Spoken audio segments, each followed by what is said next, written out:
नमस्कार, your money में आप सभी का स्वागत है। मैं हूं सुमित और योर मनी, जहां पर हम बातचीत करते हैं पर्सनल फाइनेंस से जुड़े सवालों पर, पर्सनल फाइनेंस से जुड़े कई सारे टॉपिक्स पर और आपके पर्सनल फाइनेंस से जुड़े आपके गोल्स पर, उन गोल्स तक पहुंचने के तरीके पर, जिस पर भी हम बातचीत करते रहते हैं। और हमारे साथ अलग अलग जानकार मौजूद रहते हैं उन तरीकों को समझाने के लिए, उन सवालों के जवाब देने के लिए।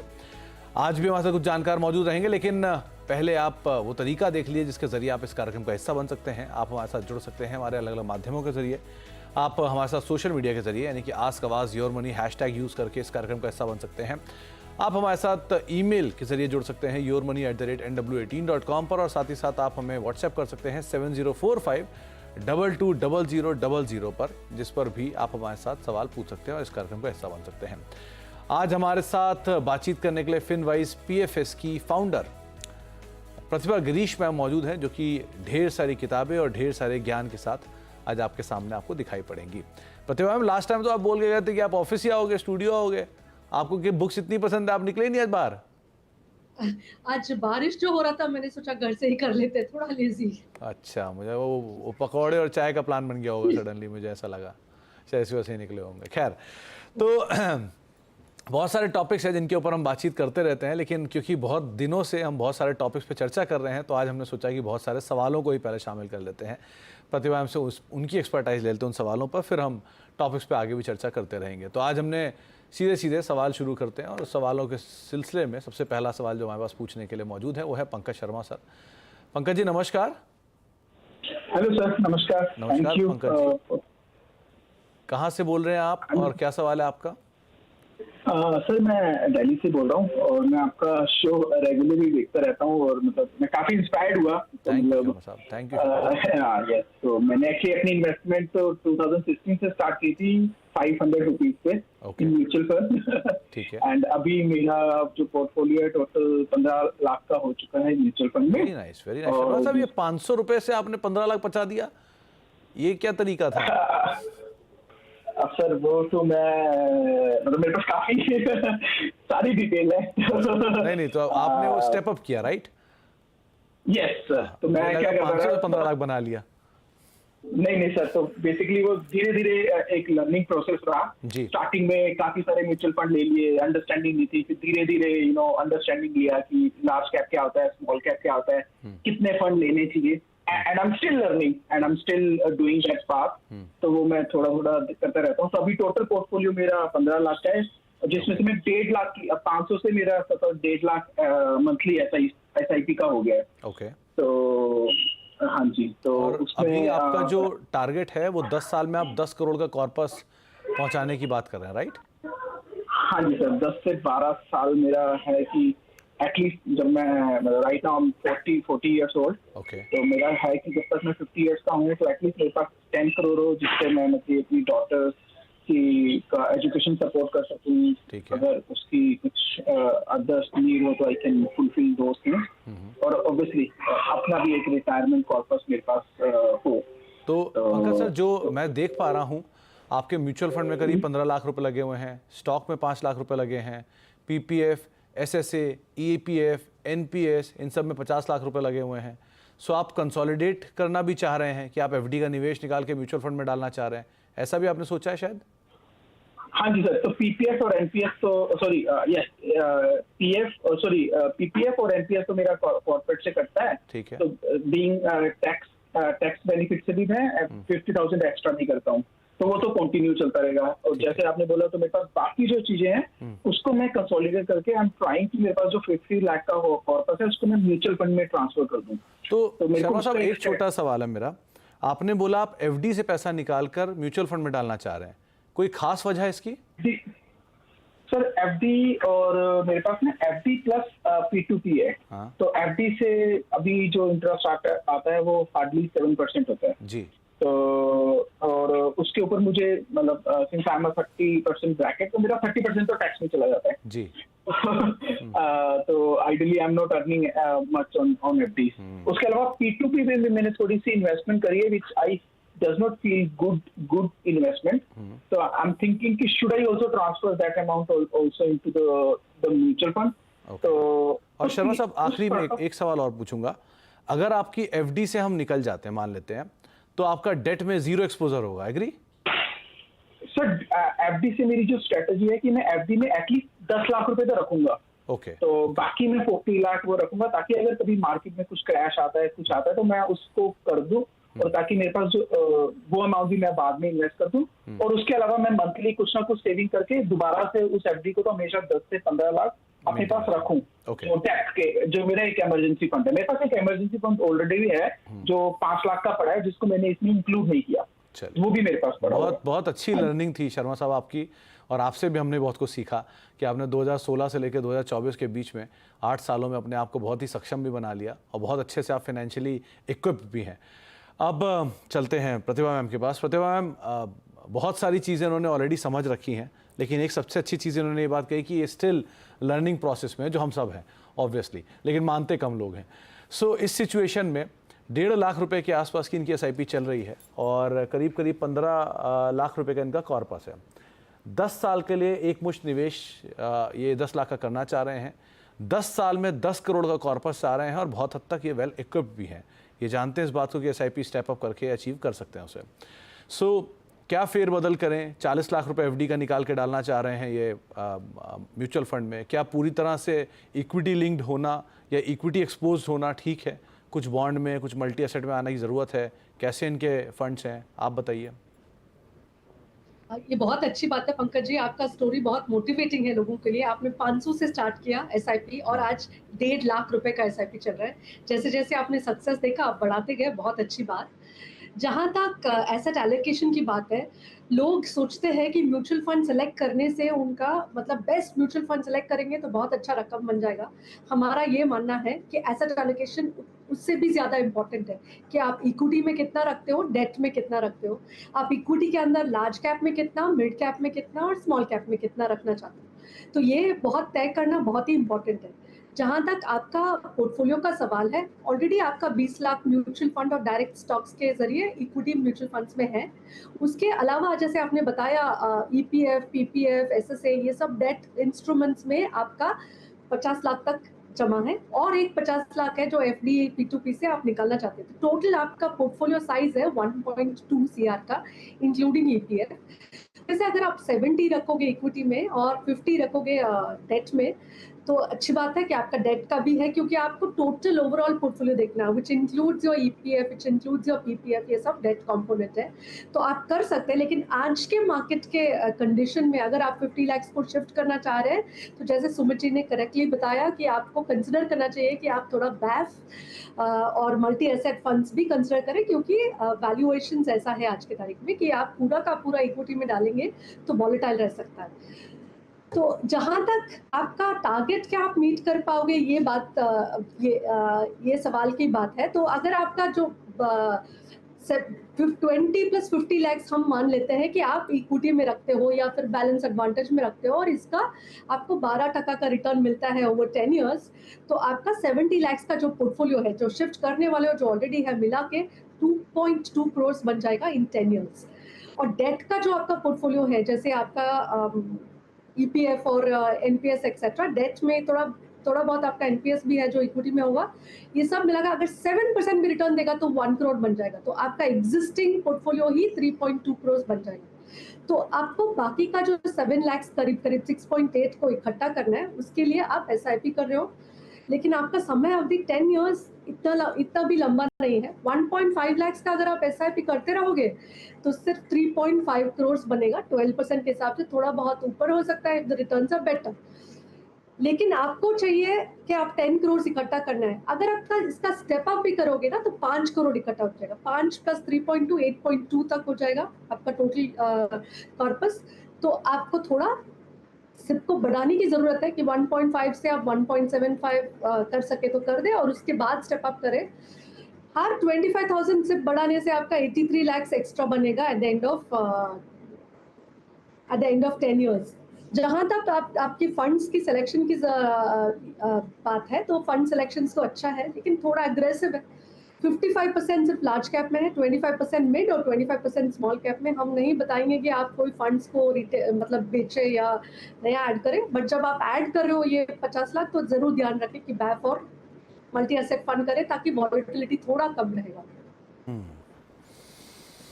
तो प्रतिभा मैम ने एक बड़ा आपको डिटेल में आंसर दिया है, आप कैसे फेरबदल कर सकते हैं अपने, कैसे कैसे बदलाव कर सकते हैं, किन किन चीज़ों पे आपको जोर देने की ज़रूरत है। लेकिन शर्मा साहब ऑलरेडी आपने बहुत अच्छे से प्लानिंग की है और आई मस्ट से कि आप इसी को ही कंटिन्यू करिए। 40 साल में आपने बहुत अच्छे से चीज़ों को संभाल लिया है, आगे भी आप इसी तरह से कंटिन्यू करेंगे तो एक बढ़िया आपके गोल्स भी अचीव होंगे। और सबको ये इंस्पिरेशन लेना चाहिए आपसे कि कैसे 500 रुपये की SIP 1.5 लाख तक आपने विद टाइम पहुंचाई है। धीरे धीरे स्टेप अप करिए, जर्नी में हिस्सा बनिए, गोल तो अपने आप मिल ही जाएगा। आगे बढ़ते हैं अब और कुछ और सवालों से भी हम मुखातिब हो जाते हैं और भी कुछ सवालों को शामिल कर लेते हैं अपने इस कार्यक्रम में। हमारे पास अब बातचीत करने के लिए जो विनीत सर अगले दर्शक हैं, दिनेश जी माफ़ कीजिएगा, हमारे साथ मौजूद हैं अगले बातचीत करने के लिए। दिनेश जी नमस्कार। हाँ नमस्कार सर। नमस्कार सोनी साहब, क्या सवाल है आपका? जी सर, मेरे पोर्टफोलियो में ये SBI के म्यूचुअल फंड है 3। एक तो PSU जिसमें मैंने करीब 5 लाख रुपए इन्वेस्ट कर रखे हैं और इसके अलावा इंफ्रास्ट्रक्चर और मिड कैप इसमें भी 2.5 लाख रुपए मैंने इन्वेस्ट कर रखे हैं। अब मैं चाह रहा था कि ये पोर्टफोलियो मेरा सही है या इसमें कोई मॉडिफिकेशन की जरूरत है, और मेरी उम्र अभी 60 ईयर्स ओल्ड हूँ जी, और मैं चाहता हूं कि 1 साल बाद मेरे 30,000 रुपए महीने की SWP मिल जाए। 1 साल बाद म्यूचुअल फंड में? हाँ 1 साल बाद। ओके। प्रतिभा मैम, इनका रिटायरमेंट अभी हुआ है, करीब करीब 45,000 रुपये के आसपास इनकी पेंशन है। 10 लाख का एक मुश्त निवेश है और 2-3 ऑब्जर्वेशन है। पहला तो इनके 4 में से 3 फंड तो SBI के ही हैं, ये एक बड़ी चीज़ है। और दूसरा उसमें भी एक PSU है जो कि एक एग्जॉर्बिटेंट तेज़ी दिखा चुका है। अब ये 1 साल के अंदर चाह रहे हैं कि इनको 30,000 की SWP भी मिले। आप क्या राय रखते हो, क्या करना चाहिए इन्हें?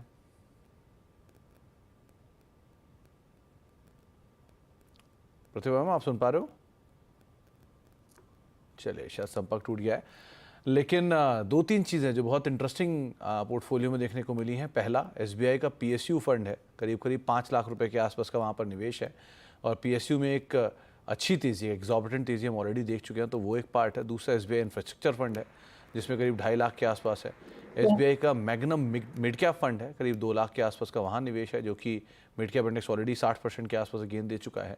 और चौथा फंड भी PSU है। तो प्रतिभा मैम 4 फंड हैं जिसमें से 2 PSU फंड हैं, 1 मिड कैप फंड है। एग्रेसिवली ये तीनों बहुत चले हैं पिछले 1-1 साल में, और ये चाह रहे हैं कि 1 साल के अंदर SWP से 30,000 रुपये आ जाए। आप क्या राय दोगे? हाल फिलहाल जैसे आपने बताया PSU फंड है और उसके अलावा इंफ्रास्ट्रक्चर फंड है। थीमेटिक फंड्स बहुत ज्यादा है, एक्सट्रीमली अग्रेसिव पोर्टफोलियो है, और ये जो थीम्स आपने चुने हैं बहुत रन अप कर चुके हैं, ऑलरेडी रन अप कर चुके हैं। तो इस टाइम पे इस फंड में डाल के अगर आपको SWP करना है तो बहुत ही वॉलेटाइल रह सकता है, और हो सकता है आप अपने प्रिंसिपल से ही SWP कर रहे हो।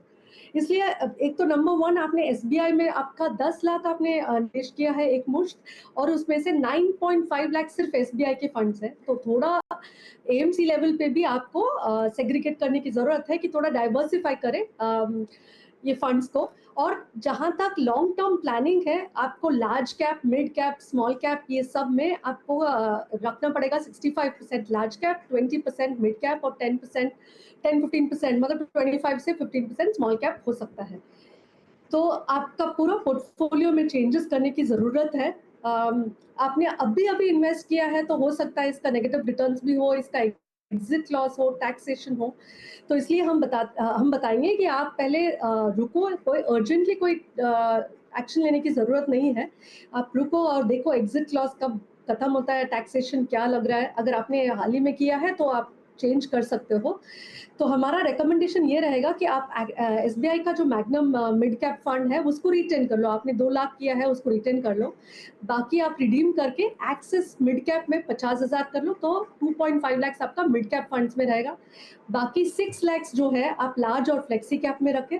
जो Canara Robeco, PPFAS, Invesco, Contra, ये फंड्स अच्छे हैं, इसमें आप इक्वली कर सकते हो 2 लाख का इन्वेस्टमेंट्स। और स्मॉल कैप के लिए कैनरा रोबेको स्मॉल कैप हम सजेस्ट करेंगे कि आप 1.5 लाख करें।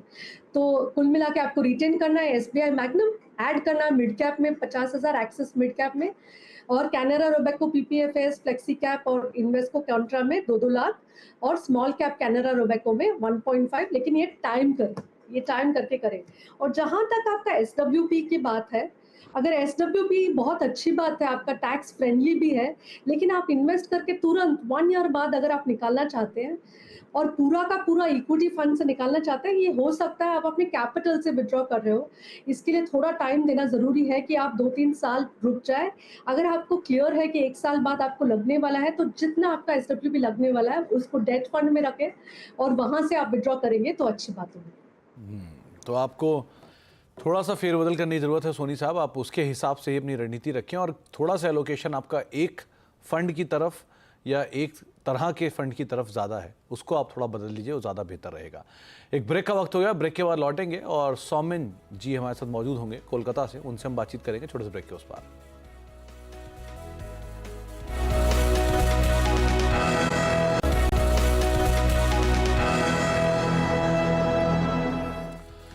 आप देख रहे हैं योर मनी और आज हम बातचीत कर रहे हैं प्रतिभा गिरीश मैम से और उनसे हम चर्चा कर रहे हैं आपके सवालों को लेकर और साथ ही साथ मार्केट्स पर भी अदरवाइज बात हो रही है। अब सौमन जी हमारे साथ मौजूद हैं, सौमन चरित जी मौजूद हैं कोलकाता से बातचीत करने के लिए। सौमन सर नमस्कार। हाँ नमस्कार। नमस्कार सौमन सर, क्या सवाल है आपका? सर मेरा ये सवाल है कि मेरा जो करंट पोर्टफोलियो अभी है तो 4 फंड अभी है। जैसे एक तो है पराग पाड़ी फ्लेक्सी कैप, ओके, एक है एक्सिस स्मॉल कैप, अच्छा, और एक है Kotak emerging equity mid cap, और एक है यूटीआई सेंसेक्स जो इंडेक्स फंड है वो। तो टोटल मेरा एसआईपी चल रहा है 20,000 का अभी, ओके, और टोटल अभी मेरा फंड अभी हो चुका है 7,80,000 के आसपास। ओके, और मेरा जो ऑब्जेक्टिव है नेक्स्ट 20 इयर्स में 5 करोड़। तो अभी जो मेरा जो पोर्टफोलियो अभी है तो उसमें कुछ रीबैलेंस का कुछ जरूरत है कि नहीं, वो थोड़ा जानना था, और कैसे क्या करना है आगे। तो सौमन सर क्या आप थोड़ा बहुत भी स्टेप अप कर सकते हैं गोइंग फॉरवर्ड? हाँ, ये हो सकता है। हो सकता है। तो प्रतिभा मैम ऑलरेडी ये 20,000 रुपये की SIP कर रहे हैं और बहुत ही सिंक पोर्टफोलियो है इनका, बहुत ही लिमिटेड इन्होंने फंड्स चुने और बहुत अच्छे अच्छे नाम है सारे के सारे। 8 लाख का ऑलरेडी कॉर्पस है इनका। 20 साल में 5 करोड़ का एक रीजनेबल इन्होंने लक्ष्य भी रखा है, ऐसा वो भी कोई अनरीजनेबल नहीं है। सो आप क्या राय रखते हो, क्या करना चाहिए इन्हें? आपकी सबसे बड़ा एडवांटेज सौमन जी कि आप 20 साल तक करना चाहते हो। टाइम जैसे है मैजिकल है कंपाउंडिंग के लिए, तो आपका लक्ष्य पूरा होना चाहिए। और जैसे सुमित जी ने अभी बताया कि आप स्टेप अप कर सकते हो, क्योंकि आपका इनकम तो बढ़ना ही है 20 साल में, और आप 10% या उससे ज़्यादा से स्टेप अप करोगे तो अच्छा रकम बन जाएगा। जहाँ तक आपके फंड्स की बात है, सारे ही फंड्स अच्छे फंड्स चुने हैं आपने, लेकिन ये जो बहुत अग्रेसिव है in terms of allocation to large caps, mid cap, small cap, अगर आप देखेंगे तो 45% सिर्फ लार्ज कैप में है टोटल पोर्टफोलियो में, 30% मिड कैप में और 25% स्मॉल कैप में है। तो आप जानते ही हो कि मिड कैप आज की तारीख में थोड़ा ज़्यादा वैल्यूड है, तो हम सोचेंगे कि अगर आप आगे जाके SIP जो कर रहे हो उसको 1,000 कम कर दे मिड और स्मॉल कैप से, और बाकी जो एग्जिस्टिंग फंड्स है उसमें अगर आप ऐड कर दोगे तो आपका पोर्टफोलियो एलोकेशन अच्छा हो जाएगा। फंड्स तो वैसे जैसे मैंने बताया अच्छा ही है। आज की तारीख में जो आपने इकट्ठा ऑलरेडी कर लिया 7.8 करीब 8 लाख के करीब, वो 75 लाख बन जाएगा 20 साल बाद। 75 okay, with a normal SIP जो 20,000 का आप कर रहे हो, अगर उसको स्टेप अप ही नहीं करोगे तो वो बनेगा 2 करोड़ 20 साल में। लेकिन यही SIP को अगर आप 10% से स्टेप अप करोगे, क्योंकि आपका इनकम तो बढ़ना ही है, तो 2 करोड़ के बदले में 3.93 हो जाएगा, मतलब ऑलमोस्ट डबल हो जाएगा, और आपका टोटल कॉर्पस बनेगा 4.7। ये सब रिटर्न्स हमने ये सोच के लिया है कि 12% तक आपका रिटर्न मिलेगा। तो you should be able to meet your target very easily अगर आप स्टेप अप करते रहोगे। और अगर वो 4.7 और 5 के बीच का फर्क को आप फुलफिल करना चाहते हो तो 2,000 से अपना SIP बढ़ा दीजिए, अभी का अभी 22 कर दीजिए, और हर साल उसको 10% से स्टेप अप कर दीजिए, तो 5 करोड़ आराम से बन जाएगा। तो 10% सौमन सर आप थोड़ा सा अगर स्टेप अप करेंगे अपने निवेश को तो इजीली आपका गोल भी अचीव आप कर पाएंगे। वैसे आपके फंड्स में कोई ज़्यादा फेरबदल की ज़रूरत है नहीं, सिलेक्शन आपका बहुत अच्छा है, अकॉर्डिंगली आप यहाँ पर बने रह सकते हैं। अब नोएडा से एक ईमेल आया है, रणदीप दास साहब का ये एक ईमेल है। इनकी मौजूदा SIP करीब 26,000 रुपये के आसपास है। 29 लाख का एक ये पोर्टफोलियो का कॉर्पस इकट्ठा कर चुके हैं। ये 19 साल के लिए एक निवेश की स्ट्रेटजी पूछ रहे हैं आपसे प्रतिभा मैम, किन फंड से बदलाव की ज़रूरत है, कहाँ निवेश करने की ज़रूरत है? और ऑब्जर्वेशन मेरा यहाँ पर भी यही है कि 3 में से 2 फंड इनके एसबीआई के हैं। सो एक मतलब कंसीडरिंग ये रिसेंटली जो क्वांट को लेकर भी हुआ या एक स्पेसिफिक फ़ंड को लेकर कुछ खबरें बीच बीच में आती रहती हैं, क्या इस तरह के एक फ़ंड पे ज़्यादा एक्सपोजर होना ठीक है? मतलब ये कह नहीं रहा हूँ कि कोई भी फ़ंड ख़राब है, ना क्वांट ना एसबीआई, लेकिन क्या एक पे ओवर एक्सपोजर होना ठीक है किसी भी निवेशक का? ये एक अलार्म बेल ज़रूर है। हम जब भी देखते हैं, आप भी देख रहे हैं कि बहुत सारे ऐसे होते हैं कि एक ही एएमसी के फंड्स हैं। कितना भी अच्छा क्यों ना हो एएमसी, थोड़ा डाइवर्सिफाई करना ज़रूरी है। कभी-कभी ऐसा भी होता है कि वो एएमसी का स्टाइल कुछ है, किसी का ग्रोथ है, किसी का वैल्यू है, और वही टाइप के फंड्स आप लेके रखेंगे तो प्रॉब्लम है। और सबसे बड़ी बात, जैसे आपने बताया, कुछ प्रॉब्लम हो गया एक एएमसी में जो नहीं होता है, बट अगर हो गया तो आप सोचते रह जाओगे कि टोटल पोर्टफोलियो उसी में है, मैं क्या करूं। इसलिए आपको एएमसी वाइज, मतलब म्यूचुअल फंड कंपनी वाइज आपको चेक करना है कि कितना परसेंटेज आपका पोर्टफोलियो, कम से कम 3-4 एएमसी रहेगा तो आप मतलब निश्चिंत रह सकते हो। आपका भी बहुत अच्छा क्वेश्चन है और बहुत समय अवधि जो लंबा है, 19 years, which is a very good time और for the magical compounding to happen. तो जहाँ तक आपका एसआईपी की बात है, आपने एक डेट फंड में भी एसआईपी शुरू किया है 6,000 रुपीज का। अभी हमने और एक व्यूअर को बताया था कि डेट का एलोकेशन रहना अच्छी बात है। डेट का एलोकेशन रहना बहुत अच्छी बात है। डेट अच्छा करेगा अभी फिलहाल में, मतलब अच्छा करेगा। लेकिन SIP, is it a correct route? I would think not. मेरे को लगता है कि जो आप लॉन्ग टर्म के लिए एसआईपी कर रहे हो, वो एसआईपी इक्विटी में ही करें, और जो लमसम है आज की तारीख में आप डेट के लिए डाल सकते हैं। और अगर आपका शॉर्ट टर्म गोल्स है, कोई 3 साल 5 साल एजुकेशन गोल एक्सेट्रा है, तो वो सब डेट में डालेंगे तो ओवरऑल पोर्टफोलियो आप में डेट रहेगा। लेकिन एसआईपी के through may not be the best of strategies. तो ये सजेस्ट करते हैं आपके फंड्स के लिए कि आपका जो मीडियम ड्यूरेशन फंड है, डेट फंड है एसबीआई का, उसको आप रोक दें और इंक्रीज कर दीजिए कैनरा रोबेको ब्लू चिप को 5,000 जो कर रहे हैं उसको 8,000 कर दीजिए। रिड्यूस कीजिए एसबीआई ब्लू चिप को जो 15,000 आज के तारीख में कर रहे हैं उसको 8,000 कर दीजिए, और ऐड करेंगे आप मिड कैप और स्मॉल कैप, क्योंकि आपका पोर्टफोलियो बहुत डिफरेंट है कि लार्ज कैप हैवी है, बहुत कम ऐसा पोर्टफोलियो आज की तारीख में मिलता है। तो एक्सिस मिड कैप का 5,000 और निप्पॉन स्मॉल कैप में 5,000 करेंगे तो आपका पोर्टफोलियो बैलेंस हो जाएगा। जहां तक आपका मकसद है कि आपको कितना पैसा इकट्ठा करना है, आपका जो करंट पोर्टफोलियो है 29 लाख का, उसको आप 19 साल तक रखेंगे तो वही बन जाएगा 2.5 करोड़। और जो नॉर्मल सिप आपका शुरू है अभी 21,000 का, उसको करते रहेंगे तो 1.82 करोड़ बन जाएगा। तो टोटल एग्जिस्टिंग प्लस सिप मिला के 4.31 करोड़ तो वैसे भी बन जाएगा। लेकिन आपको चाहिए कि आपको आपका कॉर्पस जो है 5 करोड़ तक बने। उसके लिए आप स्टेप अप करें, हर साल 10% से अगर आप बढ़ाएंगे तो आपका टोटल एसआईपी से सिर्फ कॉर्पस बनेगा 2.52 प्लस 2.5 मतलब 6 करोड़ के करीब कॉर्पस बन जाएगा। आपके टारगेट से बेहतर करेंगे आप तो बड़े आराम से वो आपका टारगेट मीट हो जाएगा। तो आपके पास दास साहब बहुत सारे जो बदलाव की बातचीत या बहुत सारी आपको राय दी गई है, आप अकॉर्डिंगली यहाँ पर अपनी रणनीति बना सकते हैं। प्रतिभा मैम, टॉप 4 फंड आपकी तरफ से कौन से आपने चुने? बैलेंस्ड एडवांटेज फंड में Edelweiss balance advantage, multi asset fund में ICICI Prudential multi asset fund, large cap में Canara Robeco blue chip equity और पीपीएफएस फ्लेक्सी कैप में। ये मेरा टॉप 4 फंड्स। प्रतिभा मैम, जिस तरह की सिचुएशन बाजार में हम देख रहे हैं, रोज़ बरोज़ इंडेक्स में नए हाई बन रहे हैं, रोज़ बरोज़ निफ्टी बैंक नए हाई बना रहा है, मिड कैप नए हाई बना रहा है, अनुमान लगा के चला जा रहा है क्योंकि 2022-20 से लेके अब तक अगर आप निफ्टी का CAGR देखेंगे तो करीब करीब 21 से 22% तक जाता है। लेकिन अगर यही CAGR को आप पिछले 15 साल का देखेंगे या 20 साल का देखेंगे तो ये 15% से 16% के आसपास आता है। सो आपका अर्थमेटिक क्या कहता है कि कहाँ हम एवरेज करेंगे इसे? क्या हम मान के चले कि निफ्टी का नया CAGR जो होगा वो 18% होने वाला है?